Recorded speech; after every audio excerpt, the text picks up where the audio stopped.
சொந்தங்களுக்கு வணக்கம். தமிழொலியின் இன்றைய காலை நேர தலைப்பு செய்திகள். அரசு நிறுவனங்களிடமிருந்து வசூலிக்க வேண்டிய வரித்தொகை இன்னும் நிலுவையில் உள்ளதாக நிதி ராஜாங்க அமைச்சர் ரஞ்சித் யாம்பலப்பட்டிய தெரிவித்துள்ளார். அரசு நிறுவனங்களிடமிருந்து வசூலிக்க வேண்டிய நிலுவைத் தொகையை வசூலிக்க தேவையான அனைத்து நடவடிக்கைகளும் எடுக்கப்படும். உலகிலேயே மிக குறைந்த அரசு வருமானம் இருந்த போதிலும் நாடு இப்போது ஒரு குறிப்பிட்ட கட்டத்தில் இயங்குகின்றது. நாட்டில் வரி நிலுவை உள்ளதென்பதை அரசு என்ற வகையில் தெளிவாக சொல்ல வேண்டும். முதலாவது, நமது நாட்டின் வரிச்சட்டத்தில் உள்ள மேல்முறையீட்டு உரிமை. இது உலக நாடுகளிலும் உள்ளது. அரசு வரி செலுத்த சொன்னால் மொத்த மக்களுக்கும் சட்டத்தின் முன் சென்று மேல்முறையீடு செய்ய உரிமை உண்டு. இரண்டாவது, அரசு நிறுவனங்கள் செலுத்த வேண்டிய வரிகள் நிலுவை வரி தொகையை வசூலிக்கும் அரசாங்கத்தின் அனைத்து அதிகாரங்களும் இந்த சகாப்தம் அளவுக்கு வேறு எந்த சகாப்தத்திலும் செயற்படுத்தப்படவில்லை என நான் சொல்ல விரும்புகின்றேன் என்றும் குறிப்பிட்டுள்ளார். ஜனாதிபதி தேர்தல் இந்த ஆண்டு செப்டம்பர் மாதம் 20ஆம் தேதிக்கும் அக்டோபர் மாதம் 16ஆம் தேதிக்கும் இடையில் கட்டாயமாக நடத்தப்பட வேண்டும் என தேர்தல்கள் ஆணைக்குழுவின் முன்னாள் தலைவர் மஹிந்த தேசப்பிரிய தெரிவித்துள்ளார்.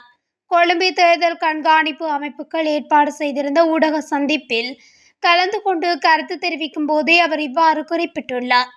ஜனாதிபதி தேர்தலை பிற்போட முடியும் என எவரேனும் கூறினால் அவர்களின் மூளையை பரிசோதனைக்குட்படுத்தி பார்க்க வேண்டும். எக்காரணமாக இருந்தாலும் தேர்தலை பிற்போடுவது என்பது தவறு. அத்துடன் தேர்தலுக்கான முதற்கட்ட வேலை திட்டங்களை தற்பொழுது தேர்தல்கள் ஆணைக்குழு முன்னெடுத்துள்ளது. அது குறித்து நாம் ஆராய போவதில்லை என்பதோடு அதற்கான உரிமையும் நமக்கு இல்லை. மேலும் தேர்தல் காலத்தில் இவ்வாறான அபிவிருத்திகள் கட்சி சார்ந்து முன்னெடுக்கப்படுவதை கண்காணிப்பு அமைப்புகள் கவனத்தில் எடுக்க வேண்டும் என தெரிவித்துள்ளார். இந்த ஆண்டு நடைபெறவுள்ள உயர்தர பரீட்சைக்கு விண்ணப்பங்களை ஏற்றுக்கொள்ளும் காலம் நீடிக்கப்படாது என்பதால் அதற்கு முன்னரே விண்ணப்பங்களை சமர்ப்பிக்குமாறு பரீட்சை திணைக்களம் கோரியுள்ளது. அதற்கமே எதிர்வரும் 10ஆம் தேதி வரை இணைய வழியூடாக விண்ணப்பங்களை சமர்ப்பிக்க முடியும் என தெரிவிக்கப்பட்டுள்ளது.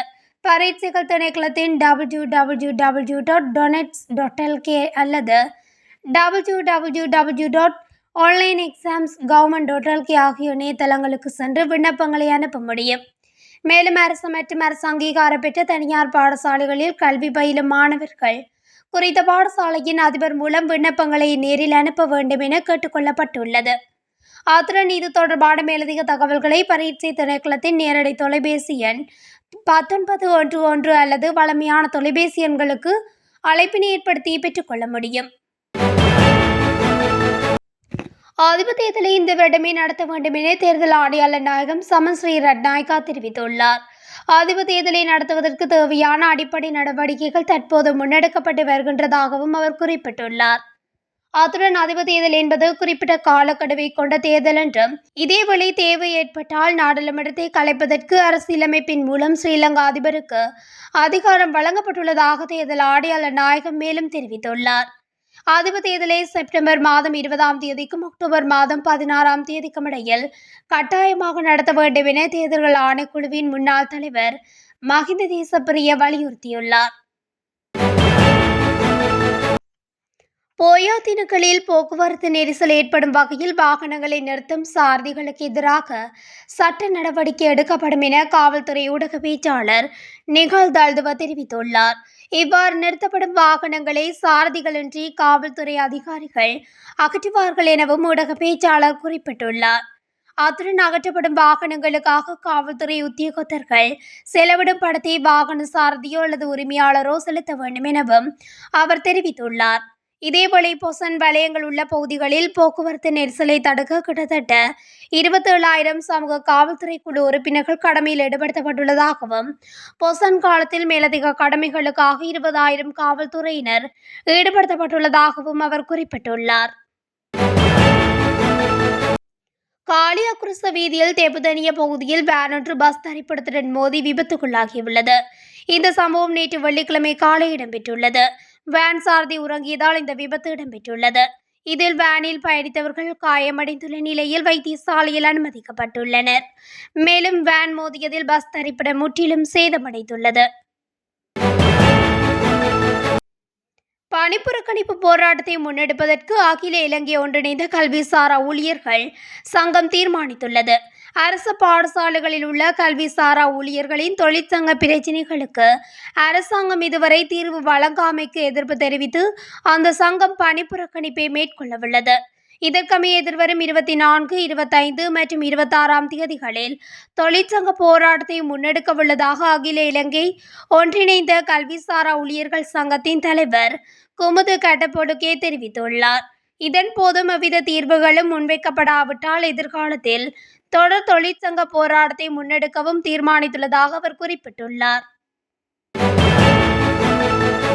மிரிசுத்த பிரதேசத்தில் வைத்து பிளியந்தலையிலிருந்து தியகட நோக்கி பயணித்த இலங்கை போக்குவரத்து சபைக்கு சொந்தமான பஸ் ஒன்று கார் ஒன்றுடன் மோதி இடம்பெற்ற விபத்தில் 4 காயமடைந்துள்ள சம்பவம் புதன்கிழமை பிற்பகல் இடம்பெற்றுள்ளது. விபத்தில் இலங்கை போக்குவரத்து சபை பஸ் சாரதி உட்பட 4 பேர் காயமடைந்த நிலையில் சிகிச்சைக்காக வைத்தியசாலையில் அனுமதிக்கப்பட்டுள்ளனர். மேலும் குறித்த விபத்து சம்பவம் தொடர்பிலான மேலதிக விசாரணைகளை போலீசார் மேற்கொண்டு வருகின்றனர். ஜப்பான் கடல்சார் தற்காப்பு படையின் நாசகாரி கப்பல் ஒன்று கொழும்பு துறைமுகத்தில் நங்கூரமிட்டுள்ளது. ஜப்பான் கடல்சார் தற்காப்பு படையின் சமிதாரை என்ற இந்த கப்பல் நாட்டிற்கான விஜயம் ஒன்றை மேற்கொண்டு நேற்று கொழும்பு துறைமுகத்தை வந்தடைந்துள்ளது. 2 நாட்களுக்கு இந்த கப்பல் கொழும்பு துறைமுகத்தில் நங்கூரமிட்டிருக்கும் என இலங்கை கடற்படை அறிவித்துள்ளது. 150.5 மீட்டர் நீளமுள்ள இந்த கப்பலில் 202 பணியாளர்கள் காணப்படுகின்றனர். இந்த நிலையில் குறித்த ஜப்பானிய கப்பல் தனது உத்தியோகபூர்வ விஜயத்தை முடித்துக்கொண்டு இன்று இலங்கை தீவை விட்டு புறப்படும் என தெரிவிக்கப்பட்டுள்ளது. இதன்போது கப்பல் கொழும்பு கடற்பகுதியில் இலங்கை கடற்படை கப்பலுடன் கடவு பயிற்சியில் ஈடுபடும் என்றும் இலங்கை கடற்படை அறிவித்துள்ளது. கன்வில்லா அம்குங்கம பிரதேசத்தில் 17 வயதுடைய பாடசாலை மாணவியை கடத்தி சென்று தகாத முறைக்குட்படுத்தியதாக கூறப்படும் 5 இளைஞர்களை கண்டுபிடிப்பதற்காக விசேட விசாரணைகள் ஆரம்பிக்கப்பட்டுள்ளதாக கன்வெல்ல போலீசார் தெரிவித்துள்ளனர். குறித்த மாணவி தனது காதலனை சந்தித்துவிட்டு வீட்டுக்கு சென்று கொண்டிருந்த போது மோட்டார் சைக்கிளில் வந்த 5 பேர் மாணவியை மோட்டார் சைக்கிளில் ஏற்றிக்கொண்டு சுடுகாட்டு பகுதிக்கு அழைத்து சென்று நேற்று தகாத முறைக்குட்படுத்தியதாக போலீசார் குறிப்பிட்டுள்ளனர்.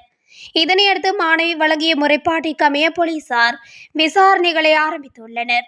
இதனையடுத்து மாணவி கொஸ்கம பிரதேசத்தில் வசிப்பவர் எனவும் விசாரணையில் தெரிய வந்துள்ளது.